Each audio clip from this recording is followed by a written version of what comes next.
नमस्कार, किसान समाचार में आपका स्वागत है। मैं हूं रेशमा आपके साथ। आइए नजर डालते हैं इस वक्त की हेडलाइंस पर। कच्चा थीबू द्वीप श्रीलंका को सौंपे जाने का मुद्दा बना बड़ा मुद्दा। प्रधानमंत्री मोदी ने कहा, इससे हमारे गरीब मछुआरों के हितों को पहुंचा नुकसान। विदेश मंत्री डॉक्टर एस जयशंकर ने कहा, बीते 20 सालों में श्रीलंका ने 6184 भारतीय मछुआरों को लिया हिरासत में।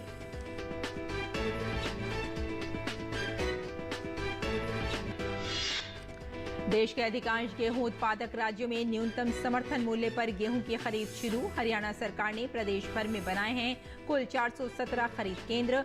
पंजाब में भी खरीद को सुचारू तरीके से संचालित करने के लिए सरकार ने पूरे कर लिए हैं सभी प्रबंध।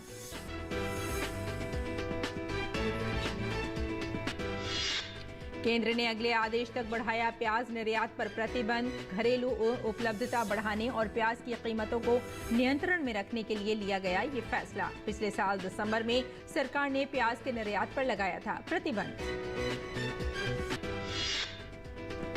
पूर्वोत्तर भारत में गरज के साथ तेज बारिश का अनुमान। मौसम विभाग के अनुसार 6 अप्रैल तक जम्मू कश्मीर, लद्दाख, हिमाचल प्रदेश और उत्तराखंड में गरज के साथ बारिश होने की संभावना। मौसम विभाग का मध्य प्रदेश, विदर्भ, उत्तरी कर्नाटक और तेलंगाना में अगले 3 दिनों के दौरान लू चलने का भी अनुमान। और अब समाचार विस्तार से। कच्चा थीबू द्वीप श्रीलंका को सौंपे जाने का मुद्दा बड़ा मुद्दा बनता जा रहा है। प्रधानमंत्री नरेंद्र मोदी ने रविवार को कहा कि कच्चा थीबू द्वीप श्रीलंका को देने से विशेष रूप से हमारे गरीब मछुआरों और मछुआरा महिलाओं के हितों को नुकसान पहुंचा है। भारत के मछुआरे मछली पकड़ने के लिए समंदर में जाते हैं। तमिलनाडु के हैं, केरल के हैं, पुडुचेरी के हैं, तेलंगाना के हैं, आंध्र के हैं। इस द्वीप की तरफ जाते हैं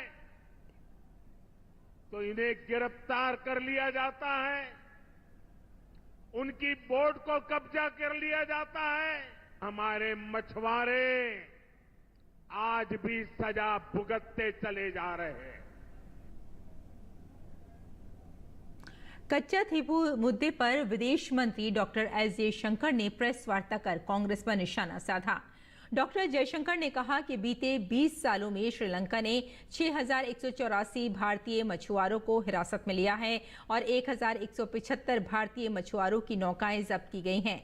विदेश मंत्री ने कहा कि कच्चा थीबू मुद्दे का समाधान ढूंढने की जरूरत है। इसके लिए हमें श्रीलंका सरकार के साथ मिलकर काम करना होगा।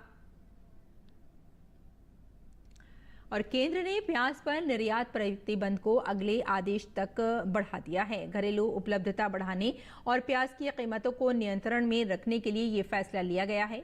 विदेश व्यापार महानिदेशालय DGFT ने एक अधिसूचना में कहा कि प्याज के निर्यात पर रोक 31 मार्च 2024 तक वैध थी और इसे अगले आदेश तक बढ़ाया जाता है।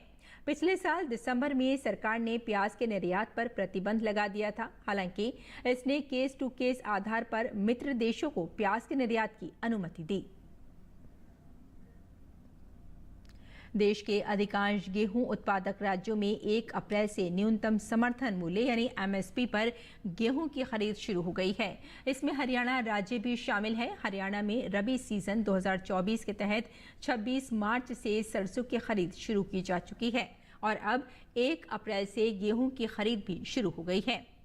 इसके लिए सरकार ने प्रदेश भर में कुल 417 खरीद केंद्र बनाए हैं। इस बार पिछले वर्ष की तुलना में गेहूं की ज्यादा आवक आने की उम्मीद है, जिसे देखते हुए फसलों की खरीद के पुख्ता इंतजाम किए गए हैं। सरकार इस वर्ष भी किसानों को गेहूं खरीदी का भुगतान सीधे उनके बैंक खातों में करेगी। फसल खरीद का भुगतान इलेक्ट्रॉनिक माध्यम से 48 से 72 घंटे के अंदर अंदर सीधे किसानों के खातों में किया जाएगा। खाद्य नागरिक आपूर्ति एवं उपभोक्ता मामले विभाग की अतिरिक्त मुख्य सचिव डॉक्टर सुमिता मिश्रा ने कहा कि हरियाणा में न्यूनतम समर्थन मूल्य 2275 रुपए पर 4 खरीद एजेंसियां फसलों की खरीद करेंगी। सभी जिला उपायुक्तों को अपने जिलों में इन एजेंसियों के साथ समन्वय स्थापित करने और खरीद कार्यों की निगरानी करने के निर्देश दिए गए हैं। वरिष्ठ IAS अधिकारी जो जिला इंचार्ज हैं, उनके द्वारा भी अपने अपने जिलों में मंडियों का निरीक्षण किया जाएगा। खरीद के सुचारू संचालन और किसी भी अप्रिय स्थिति से बचने के लिए पुलिस महानिदेशक को भी मंडियों में पर्याप्त सुरक्षा व्यवस्था सुनिश्चित करने के लिए कहा गया है। इसके अलावा यातायात को भी नियंत्रित करने के लिए पुलिस की व्यवस्था की जाएगी। उन्होंने ये भी निर्देश दिए कि अन्य राज्यों की सीमा से लगे जिलों में नाके लगाए जाएं।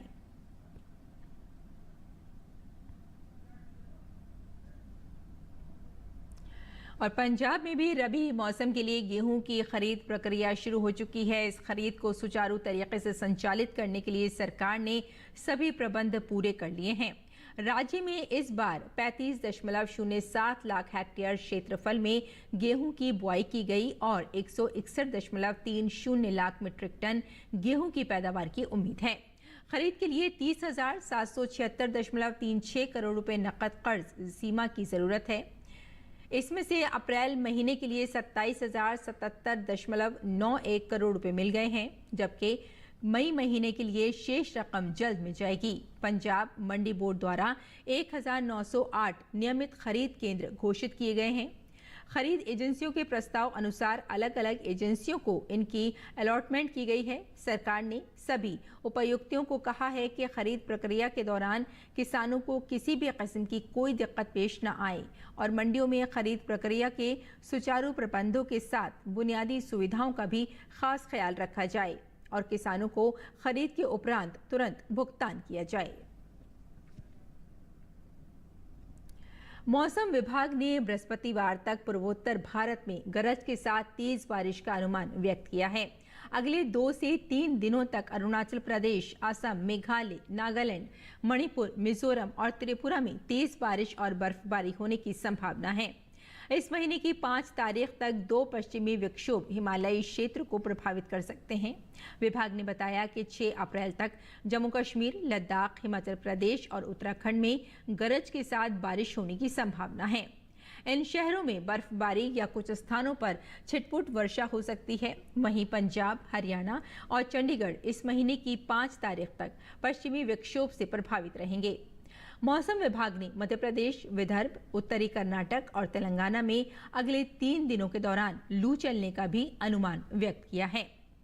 रॉयल सीमा, तटीय आंध्र प्रदेश, केरल, तमिलनाडु, पुडुचेरी और उड़ीसा में गर्म और उमस भरा मौसम रहने की संभावना है।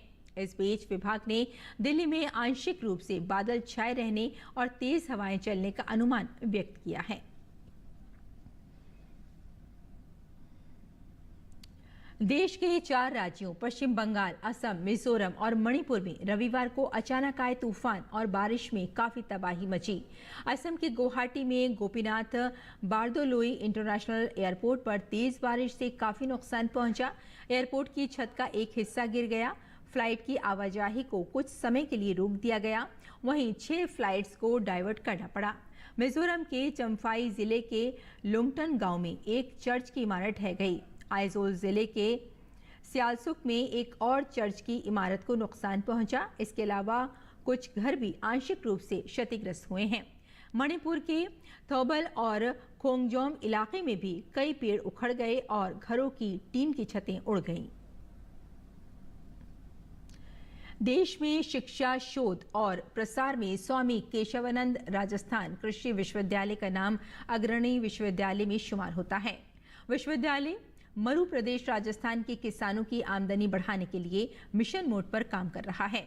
SKRAU में हो रहे शिक्षण, प्रशिक्षण, कृषि उत्पादों के मूल्य संवर्धन और नवाचारों पर हमारे संवाददाता OP यादव ने बात की विश्वविद्यालय के कुलपति प्रोफेसर अरुण कुमार से। मध्य प्रदेश राजस्थान में शिक्षा, शोध और अनुसंधान को बढ़ावा देने में स्वामी केशवानंद राजस्थान कृषि विश्वविद्यालय लगातार काम कर रहा है। अभी विश्वविद्यालय के कुलपति प्रोफेसर अरुण कुमार हमारे साथ मौजूदा। ये बात करते हैं किस तरह किसानों को इससे समृद्धशाली बनाने में मदद मिलेगी। बीकानेर कृषि विश्वविद्यालय का नाम राजस्थान में एक मरु को हरित बनाने में काफ़ी रहा है अमूल्य और आपने जिम्मेदारी संभाली है। किस तरह नवाचार हम देख सकते हैं अब आपके कुशल मार्गदर्शन में? हमारे विश्वविद्यालय में एजुकेशन डिपार्टमेंट जो हमारे MSc और PhD और अगर अंडर ग्रेजुएट को देख रहे हैं, उन सभी डिपार्टमेंट को मैंने कहा है कि अपने अपने प्रोडक्ट वो लॉन्च करें, जिससे रिसोर्स जनरेशन भी हो और एजुकेशन में स्किलफुल ट्रेनिंग अपने विद्यार्थियों को दें। जिससे वो सेल्फ एंटरप्रेन्योरशिप करें और विश्वविद्यालय को कुछ रिसोर्स जनरेशन जिससे कि हम अपनी टीचिंग को स्ट्रेंथनिंग करें। रिसर्च में जो हमारे किसानों की प्रॉब्लम्स हैं उनको रिजॉल्व करने के लिए रिसर्च प्रोग्राम बन रहे हैं और रिसर्च प्रोजेक्ट सबमिट करके हर साइंटिस्ट के पास प्रोजेक्ट प्रपोजल हो, जिससे कि हमारा जो मरुस्थल है या जो हमारा रेगिस्तान है उसको किस तरह से किसानों की आय बढ़ाने में हम श्रमशील कर सकें। हमारे कृषि विज्ञान केंद्र के माध्यम से FPO बनाए हैं, वहाँ पर हम अपने किसानों को ट्रेनिंग देकर, इनको सर्टिफिकेट देकर, इनको मशीन के FPO के माध्यम से मशीन को खरीदवा परचेज कराकर हम इसके वैल्यू एडेड प्रोडक्ट बनाते हैं। साथ ही साथ उनको किस तरह से मार्केटिंग करनी है, वो किसान जो FPO के हैं, कुछ लोग उसका प्रोडक्शन करेंगे रॉ मटेरियल का, कुछ लोग उनको वैल्यू एडेड प्रोडक्ट बनाएंगे और वैल्यू एडिशन करने के बाद किस तरह से पैकेजिंग करनी है, किस तरह से ब्रांडिंग करनी है, किस तरह से मार्केटिंग करनी है। तो इस तरह से हमने अभी जब से ज्वाइन किया है तब से किसान चौपाल का भी जो फार्मर की नीड्स बेस्ड प्रॉब्लम है या जो उनको ज़रूरतें हैं ट्रेनिंग की, उस पर हमारा अच्छा फोकस रहा है और किसान भाई इससे लाभ भी पा रहे हैं।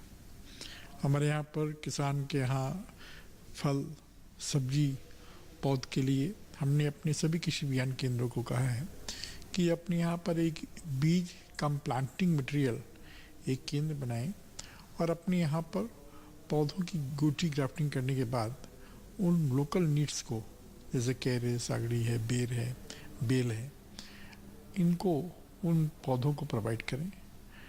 हमारे यहाँ पर इस समय किसान भाई अपने कृषि विज्ञान केंद्र से अधिकतर बातें सीखते हैं।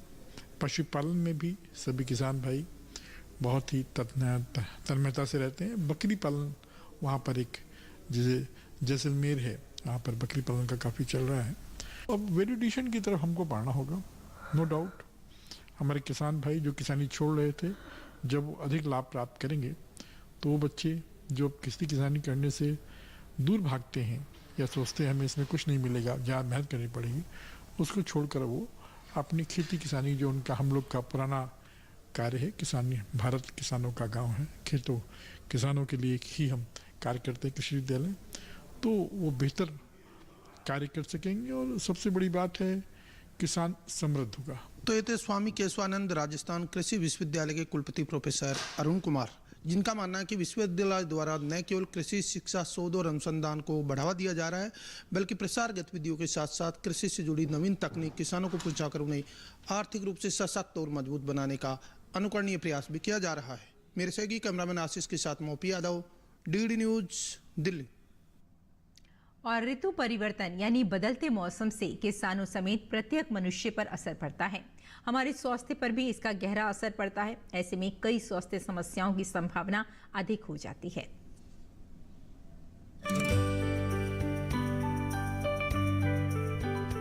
मौसम बदल रहा है, हल्की गर्मी महसूस होने लगी है। वहीं बीच बीच में मौसम बदलने और बारिश के कारण ठंड का प्रभाव भी चल रहा है। दिन में तेज धूप तो सुबह और शाम हल्की सर्दी।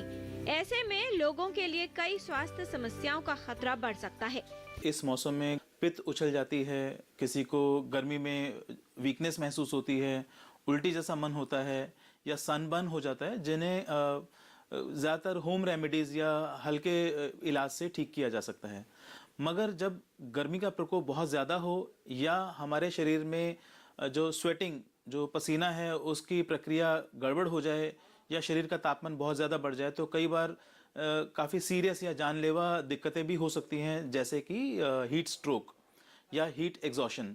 अगर किसी को पानी की कमी होती है तो उसमें मुंह सूखना, जो त्वचा है वो ड्राई हो जाना, थोड़ा घबराहट, चक्कर जैसा महसूस होना, और जब ये डिहाइड्रेशन ज़्यादा हो जाता है तो उसमें पेशाब की क्वांटिटी कम हो जाती है, डार्क कलर यूरिन होना शुरू हो जाता है। इस बदलते मौसम में बहुत से लोगों को शरीर में दर्द, जुकाम, बुखार, सिर दर्द, आंखों में जलन, पेट में दर्द, संक्रमण का खतरा, फ्लू, त्वचा की समस्याएं और इस मौसम में दमा से प्रभावित रोगियों की समस्या बढ़ सकती है। बीमारियों का खतरा उन लोगों को अधिक होता है जिनकी रोग प्रतिरोधक क्षमता पहले से कमजोर होती है। हम गर्मी के मौसम में अपने स्वास्थ्य का अच्छे से ध्यान रखें, संतुलित आहार लें, वो खाना लें जो हल्का है, जो ज़्यादा ऑयली नहीं है, थोड़ी थोड़ी क्वांटिटी में फ्रीक्वेंट मील्स लेने चाहिए और पानी खूब पीना चाहिए। पानी खूब पीने से मेरा मतलब ये है कि जो भी इस मौसम में घर में बने हुए पेयजल हैं, जैसे लस्सी है, छाछ है, शरबत है, ठंडाई है, तो उन्हें पीना चाहिए। और डिहाइड्रेशन से बचने के लिए बहुत ज़रूरी है कि हम पूरे दिन में अपना वाटर इनटेक अच्छा रखें। ज़्यादा गर्मी में 2.5 से 3 लीटर पानी पीना चाहिए ताकि 1 से 1.5 लीटर के आसपास यूरिन पास हो जाए 24 घंटे में।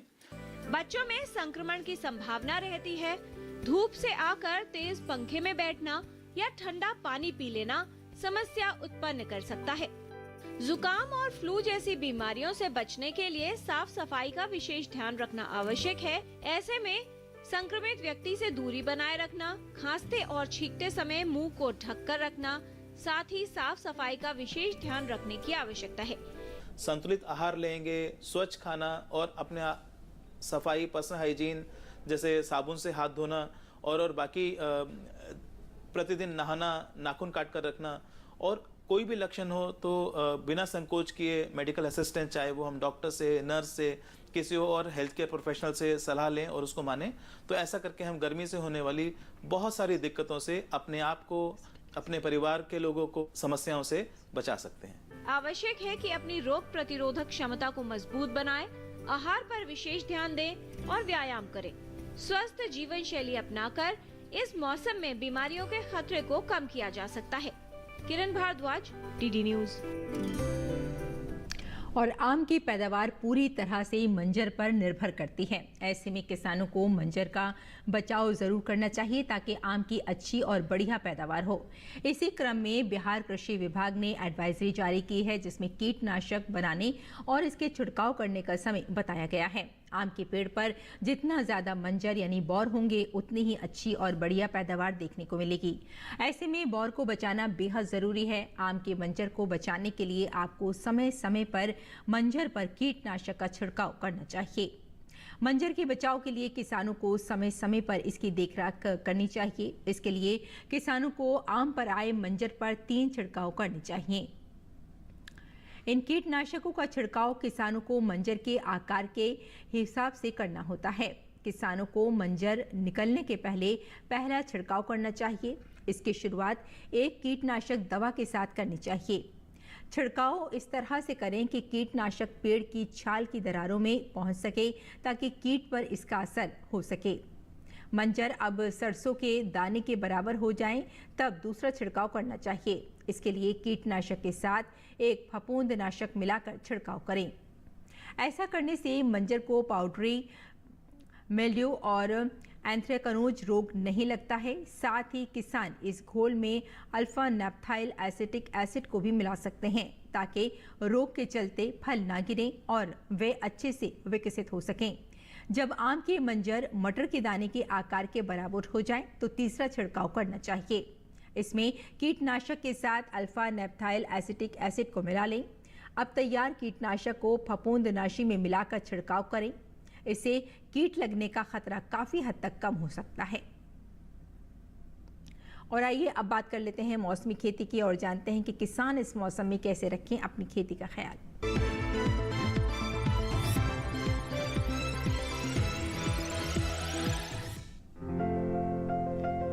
गुजरात में गन्ने की खेती के लिए खेत तैयार करें। गन्ने के खेत में पर्याप्त नमी बनाए रखें। किसान धान के खेत से खरपतवार निकालें। धान में 5 से 7 सेंटीमीटर का जल स्तर बनाए रखें।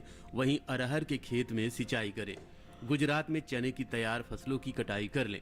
साथ ही मूंग की बुआई करने का समय सही है। किसान बीन की तुड़ाई कर सकते हैं। यहीं केले के बागों में कीट लगने की संभावना है। ऐसे में केले के बागों में कीटों से बचाव के लिए कृषि विशेषज्ञों की सलाह से कीटनाशक छिड़कें। गुजरात में बाजरे की बुआई कर लें। इसके साथ ही गेहूं की कटाई करें। राजस्थान में जीरे की कटाई कर लें। वहीं चने की कटाई कर सकते हैं। इसके अलावा ज्वार और बाजरे की बुआई करें। यहाँ खीरे की बुआई कर लें। साथ ही प्याज के खेत की देखभाल करते रहें। राजस्थान के किसान तुरई की बुआई करें। यहीं खरबूजा भी बोएं। अभी जौ के खेत में सिंचाई कर सकते हैं। इसके साथ ही सरसों की कटाई करें। वहीं गेहूं के खेत में सिंचाई कर लें। दूसरी ओर किन्नू के बागों में से खरपतवार निकाल सकते हैं। यदि बात करें गन्ने की, तो गन्ने की बुआई करने का समय उपयुक्त है। राजस्थान में लाल मिर्च की बुआई करते रहें। किसान लौकी की बुआई कर लें।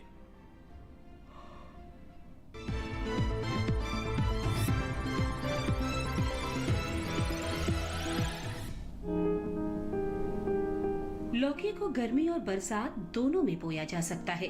मैदानी भागों में गर्मी की फसल की बुआई की जा सकती है। बुआई से पहले खेत से खरपतवार को पूरी तरह से साफ कर लें और जमीन को समतल कर लें। बुआई के लिए 1 हेक्टेयर में संकर किस्म के बीज 5 से 7 किलो, जबकि सामान्य किस्मों के 6 से 8 किलो बीज लें। 1 हेक्टेयर में 100 किलो नाइट्रोजन, 50 किलो फास्फोरस और 60 किलो पोटाश की जरूरत होती है। सभी उर्वरक आधार खुराक के रूप में यानी बोते समय ही दें। बात अगर सिंचाई की करें तो शुरुआत में फसल की जरूरत के हिसाब से और फूल आने पर 5वें दिन पानी देते रहें। वहीं फसल को खरपतवार से दूर रखने के लिए 2 बार निराई गुड़ाई करें। करीब हर 10-12 दिनों में खरपतवार हटाते रहें। लौकी की बेल काफी लंबी होती है। इसकी खासियत ये है कि आप कम जगह में भी इसकी खेती कर सकते हैं। कीड़े और सड़न से बचाने के लिए बेलों को तार की बाड़ या लकड़ी के मचान पर फैला दें। इससे न सिर्फ बीमारियों से बचाव होगा बल्कि पैदावार भी बढ़ेगी। भारतीय कृषि अनुसंधान संस्थान ने इलाकेवार कई उन्नत किस्में तैयार की हैं, जैसे पूसा समृद्ध दिल्ली और एनसीआर के लिए है। 1 हेक्टेयर में 270 से 300 क्विंटल तक पैदावार देने वाली ये किस्म 50 से 55 दिनों में तैयार हो जाती है। वहीं पूसा हाइब्रिड 3 हरियाणा और दिल्ली, इसके अलावा उत्तर प्रदेश और पंजाब के लिए अच्छी है। लौकी की फसल में फल मक्खी का हमला हो सकता है। इससे बचाव के लिए विशेषज्ञों की सलाह पर उचित दवाओं का छिड़काव करें। दवा का छिड़काव सिर्फ उसी जगह पर करें जहां फल मक्खी का प्रकोप ज्यादा हो। छिड़काव मौसम साफ रहने पर करें। पत्तियां गीली नहीं होनी चाहिए, वरना दवा असर नहीं करेगी। जरूरत के हिसाब से दवा की मात्रा घटा या बढ़ा सकते हैं।